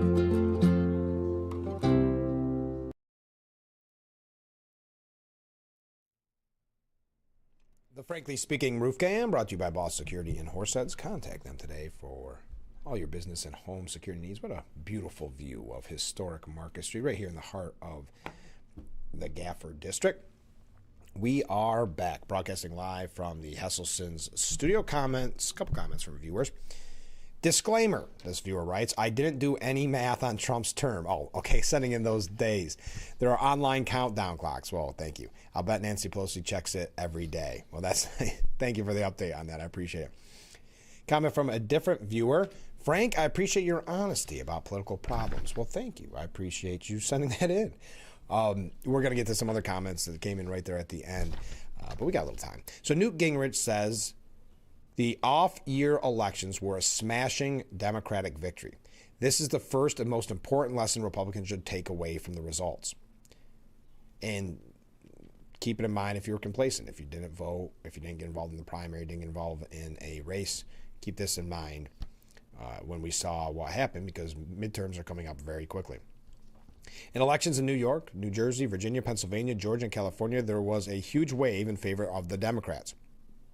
Governor Newsom's referendum victory in California will certainly shape the 2026 midterms. Yet there are some local Republican victories, such as the one for Nassau County Executive in New York, which provided the GOP hints of a better future if Republicans are willing to study and learn from them. President Donald J. Trump suggested that his name not being on the ballot was a major factor in the outcome. This may be true, but it does not solve anything for Republicans. His name is not going to be on the ballot in 26 or 28. If Republicans do not learn how to connect with, motivate, and turn out more Americans, we are in for a huge Democrat comeback in the next election. Part of the 2025 results are congruent with a principle I learned from President Reagan and the Contract with America campaign in 1994. Wave elections carry everything with them. The deeply flawed and vulnerable Democrat nominee for Attorney General in Virginia won, despite having written about killing the Republican Virginia Speaker of the House and hoping his children would die. The larger Democrat wave carried him past his own despicable behavior. Republicans would like New York City Mayor-elect Zohran Mamdani to be the future of the Democrat Party, but the outcome of the 2025 election suggests that Governor-elect Abigail Spanberger in Virginia and Mike Sherrill in New Jersey are much more likely to lead the party. The centrists are returning. This may encourage Josh Shapiro to consider running in 2028. When you look closely, Spanberger and Sherrill have a surprising amount in common. And we talked about that yesterday at nauseam. We don't have to go through that, but he's suggesting that they are going to be more of the face of the party. But focusing on this point, Republicans should make the economy their mission. The fact is, the economy is theirs to lose. The One Big Beautiful Bill created enormous incentives for investing in America. Trump's tariffs will ultimately tilt the scales toward American manufacturing over foreign manufacturing, and he's been personally involved in selling products and signing up capital investments. If all that works, there should be a Trump boom by July of 2026. If that happens, the Republicans will own the economy issue, and the Republican Congress will be safe. However, if the economy is anemic and seen as underperforming in 2026, the Democrats will almost certainly win the House by a significant margin. If Republicans study and take to heart Tuesday's lesson, the long-term drift towards the GOP will continue. But if Republicans refuse to listen at all to the American people, not only their supporters, so listen to all of the American people, not just their supporters, and only focus on what the Democrat winners did wrong and not what they did right, the Trump majority could be much shorter and less effective. The big question for President Trump and the Republicans is, will they listen to the American people and learn what went wrong like Reagan did? Or are they going to shrug off a bad election and stumble forward with no serious introspection like Bush did? Time will tell which one today's GOP takes. Thank you to Newt Gingrich for that. Now, the Post said the top takeaways. Number one, stop letting Democrats be the loudest voices on affordability. I think that is an important takeaway from this because, as you know, Governor Hochul is trying to run that she's going to be the affordability candidate, which we know as residents should not stick, but they see that as a winning message. And we're going to talk about a little bit more about Hochul here in just a second because I want to talk about this Bruce Blakeman issue, which has piqued my interest. So that's their number one takeaway. And they said that just kind of the optics of the economy, even though it is bouncing back from the Biden years, but the Trump that was working at McDonald's during the campaign and now the East Wing, Great Gatsby themed party type thing wasn't the best look. This is the New York Post saying this. That's why Democrats keep pushing the message of let them eat cake, suggesting that Congress and the Senate doing that. Okay. Now, that's their biggest takeaway is essentially the economy. Stop letting creeps like Nick Fuentes and his enablers poison the MAGA messaging. Democrats have paid big for their obsession with identity politics and hate-driven campaigns against certain groups. Republicans should know better. Trump transformed the GOP by addressing working-class concerns and confronting woke obsessions with race and other identity politics. Republicans will forfeit all his gains if they come off as indifferent to regular folks' economic pain and waging their own ethnic war. So the New York Post really has a very similar takeaway from Vivek Ramaswamy on this. Team Trump and Republicans generally need to get back to delivering for average Americans of all stripes. If the GOP wants to bounce back to winning in the 2026 midterms and beyond, it desperately needs to course correct, and now. Now, to a very good point, I think, no, I shouldn't say it that way. The slate had an interesting point. I mentioned it earlier, but the idea that it's become so hyper-partisan that, and this is their headline, it turns out you can fantasize about your colleagues' kids getting shot and still win an election. That's the hyper-partisan environment that we're in. And that's something, and I don't want to go through all of this dissecting it, but what the left has created through the use of the mainstream media is a scenario where Republicans and Trump specifically and MAGA has become an existential threat to the country and to them personally.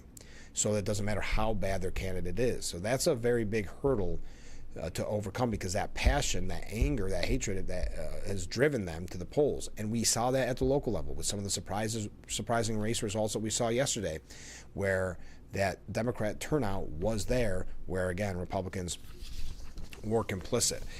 We got to talk about Bruce Blakeman. If you want to talk about Cuomo, there's about a half dozen more pieces about how he tried to come back, and now Andrew Cuomo's career is over for good. Do you think his career is over for good? Just a thought, but I want to get your opinion about Bruce Blakeman when we come back. Stay with us. We'll be right back. I know I've been teasing that all morning. We'll be right back with Frankly Speaking after this. If you or a loved one regularly used hair relaxers or straighteners and were diagnosed with uterine, ovarian, or endometrial cancer, you may be entitled to significant financial compensation. I've used hair relaxers for years. I had no idea they could cause cancer. Chemical hair relaxers and straighteners have been linked to serious conditions, including several types of cancer. If you used hair relaxers and have been diagnosed with uterine, ovarian, or endometrial cancer, call us now. There's no fee unless we win your case. Call today. When you're online, don't forget to visit our Facebook page at Big Fox News. Catch up on news from the Twin Tiers. Vote on the daily question and hear about local events. All on Facebook.com/Big Fox News. 10 p.m. somewhere. Do you know what your kids are doing online? Brought to you by Ferrario Jeep. Every day is a chance to do something meaningful. At Quick Fill, it can start with a tank of gas or a cup of Bradley Street coffee. Free every day in November with a purchase of our Operation Give Thanks mug. Whether you're fueling up, purchasing a mug, or making a donation, you're part of something bigger. Through Operation Give Thanks, you can feel proud knowing you're helping make a difference in the lives of veterans and their families. Your Big Fox, WYDC TV.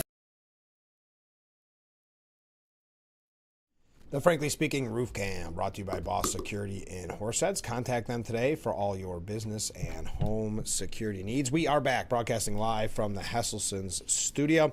We're gonna let's go through viewer comments, and then I'm gonna tell you about Bruce Blakeman. Good morning, Frank. Well, good morning, Rick. I thought Cheney did a decent job, especially during and after the 9/11 tragedy. Probably a better job than the puppet show Trump has had as VP. You had to know that was coming. I wasn't a big fan of Pence, but I don't think you have to call him a puppet show. Trump blames the shutdown for GOP election losses and that he wasn't on the ballot. Maybe it was all about the price of healthcare, price of food, tariffs, ICE, Trump's word, I'm not sure what that means, where SNAP, hurting the hardworking farmers and ranchers out there who can't export their product or sell a reasonably priced product at home, retaliation, and just plain old being Trump. People are growing tired of it and are ready to move on after 9.5 months. Have a blue day. Thank you, Rick. Honestly, this isn't a loaded question, I don't think, because the media is presenting this way. That on Tuesday was such apparently a major bellwether for what's to come, I guess. I mean, there's a lot of responsibility for Trump there in 9.5 months, I guess, is one way to look at it. But if that's where everybody wants to hang their hat to, 9.5 months that the MAGA movement or Trump's done, fine. Comment from a different viewer. Mark writes in, the Republican Party could gain ground if they handed out tariff checks before the midterms, just like Hochul is trying to do to get her votes. I still have not received my inflation rebate check, or whatever it's called. I'm starting to get worried. I've heard so many people talking and bragging about what they're going to do with that money, bragging about their newfound riches. So maybe you got a good point there, Mark. Get those tariff checks out around September, October. And we won't have to worry about midterms. Has there been any more talk about Trump was talking about doing like a convention before the midterms. And I heard something about that not that long ago. But anyway, comment from a different viewer. Frank, I'm so thankful for your enthusiasm to educate the Southern tier. Well, thank you. I appreciate that. I appreciate your nice words this morning. I don't have an answer for this. It's just something that I think you need to have on your radar as we talk about the gubernatorial race. We know that Elise Stefanik it has been said that she is going to decide one way or the other if she's running for governor after these elections that happen on Tuesday. As of yet, I have not seen anything reported. Well, because of the consistent delay, and there's various avenues you can read down on this. Bruce Blakeman is eyeing a run for New York governor after he had such a good night on Tuesday. He's now, again, reelected Nassau County executive. He said he will weigh a run for governor one day after his convincing red wave reelection victory on Long Island. He said, I will be meeting with a group of leaders across the state in the next couple of weeks about whether I should run for governor. Now, if Elise, could that just be him wanting to spur Elise into making a decision? Maybe. Was it because there's talks that maybe Elise isn't going to run after what happened in New Jersey and Virginia? Maybe. These are all complete speculations. That's why I'm saying there's so many moving pieces to this. Blakeman flirted with the idea of running for governor previously, but his focus shifted to getting reelected as the county executive. Meanwhile, Elise Stefanik has already assembled a campaign team to take on Democrat incumbent governor Kathy Hochul. Now, if she does declare, I don't think Blakeman primaries her. I'm not saying that. I don't think that's one of the options. I just wonder if he's thinking that Stefanik may not run and that he will step in. Stefanik's expected entrance in the race had seemed to clear the field, but Blakeman said he's giving the governor's race a look. If I feel their support, I will consider it. The path to defeating Governor Hochul starts on Long Island. He said Hochul is widely unpopular and is more vulnerable politically than she was in 2022. Her association with Zohran Mamdani will hurt her, Blakeman noted. I know I will win if I make the decision to run. Blakeman said he got a congratulatory phone call from Trump Tuesday night. State Democrat Party spokesman Addison Dick said of Blakeman's gubernatorial aspiration, Elise Stefanik's campaign is flopping before it even starts as she draws a potential primary challenger. I would hope that there is not a scenario where Bruce Blakeman runs a primary challenge against Stefanik if she does, if she does declare, because that's the end of our gubernatorial hopes. Even with the chance of Hochul receiving that, like my theory, that she will have a far left challenger, a viable challenger too, for primary challenger. All right, we're going to read your comments when we come back. Stay with us, wrapping up today's edition after this.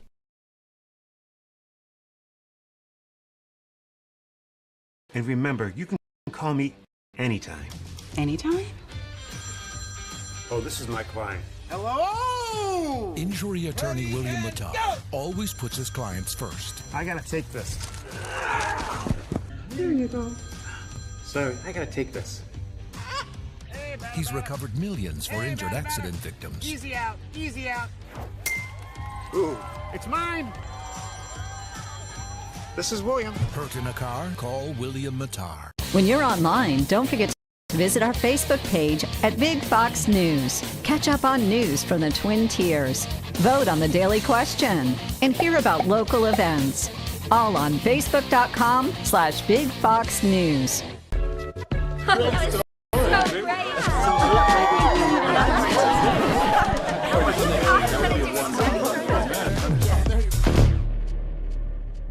Alcoholics Anonymous. For more information, visit aa.org.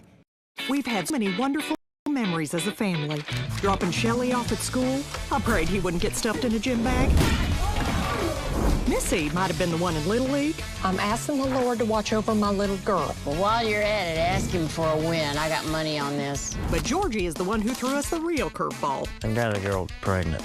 Oh, no. Are you kidding me? We may not be perfect, but to me, we have the perfect family. The Frankly Speaking Roof Cam, brought to you by Boss Security in Horseheads. Contact them today for all your business and home security needs. We are back, broadcasting live from the Hesselson studio here on Market Street in Corning. Let's go to some viewer comments. Ken says, it really isn't a surprise that the sheeple elected Jay Jones as Attorney General in Virginia. I listened to a lot of news on Legacy Media and Fox. I never heard one word about the text that Jones wrote on Legacy Media. And since most people wouldn't watch Fox, I would bet that they never knew the horrible things that Jones said. Yeah, and you've got the part of Virginia where, again, going to that point that Slate is making, that because they have declared Trump and MAGA an existential threat to the country, that they can overlook some of these quote-unquote flaws. Those were horrific flaws, but that is the mindset. That's why, because they're so inflamed with that kind of anger, that it doesn't matter to them.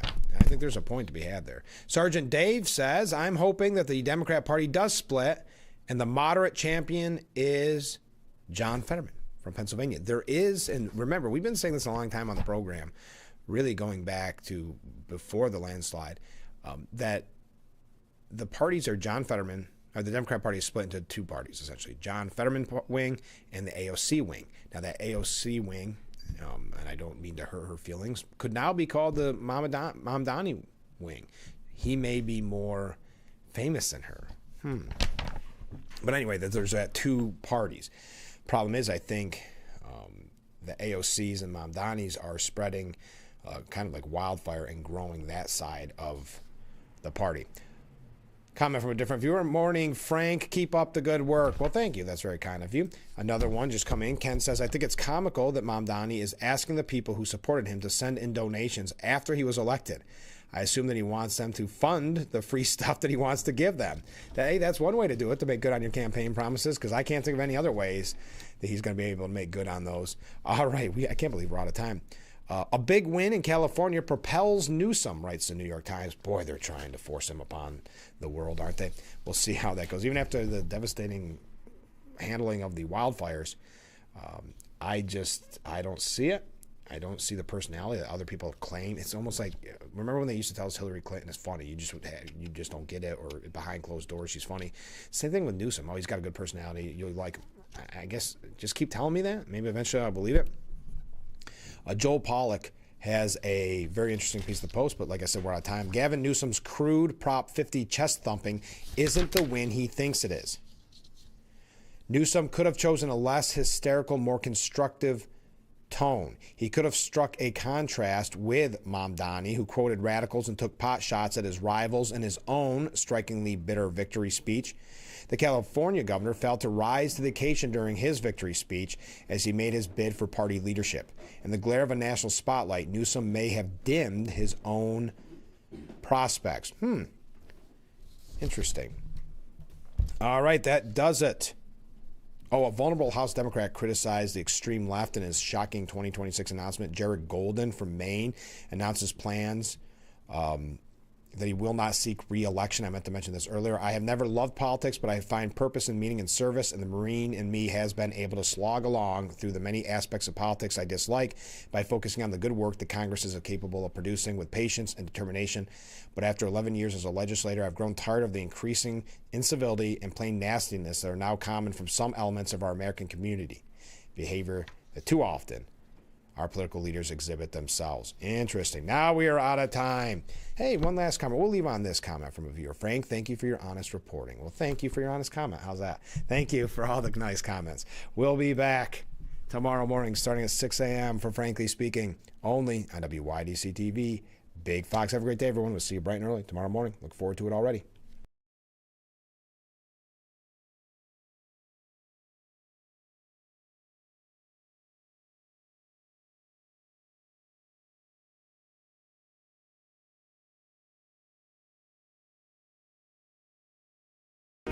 It's 10 p.m. somewhere. Do you know what your kids are doing online? Brought to you by Ferrario Jeep.